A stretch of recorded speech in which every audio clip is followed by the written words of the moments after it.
నా పేరు గురునాథ్ రెడ్డి.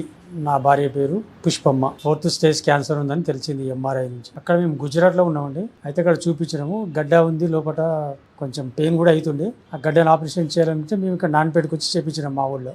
దాని రిపోర్ట్ తీసుకోకుండా మేము మళ్ళీ వెళ్ళిపోయాం గుజరాత్కి. అప్పుడే మేము చేసిన తప్పు. ఆ గడ్డ గురించి తెలుసుకొని ఉంటే ఏముంది అనేది తెలుస్తుంది, క్యాన్సర్ ఉన్నదా లేదా అని.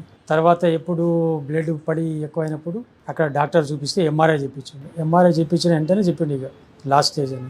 అప్పుడు మేము ఇక్కడ నాన్పేటకు వచ్చాం. నాన్పేట నుంచి హైదరాబాద్కి వచ్చినాం. అది గర్భసంచి కూడా తీయలేదు మేడం. వేరే ఏమో గడ్డ ఉంది అని చెప్పిండ్రు. కానీ తర్వాత ఆ గడ్డనే 3 నెలల లోపల క్యాన్సర్ అయింది, మొత్తం పెద్ద పేగుకైంది అని చెప్పింది.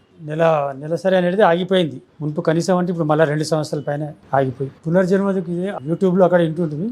అయితే వాళ్ళు చెప్పింది మీరు అక్కడ కంపల్సరీ రేడియేషన్ కీమోథెరపీ చేసుకొని రండి, ఆ తర్వాత మీకు ఈ మందులు వాడచ్చు. ఈ మందులు వాడటానికి ముందు పేషెంట్ మంచిగా తినాలి, అయితేనే మందులు వాడాలని చెప్పింది. ఇంకా తర్వాత కీమోథెరపీ రేడియేషన్ అయిపోయిన తర్వాతనే ఇక్కడ వచ్చి మందులు తీసుకుని పోయి స్టార్ట్ చేస్తే మంచిగా తినడం మొదలుపెట్టింది. మందులు కూడా బాగా వాడింది.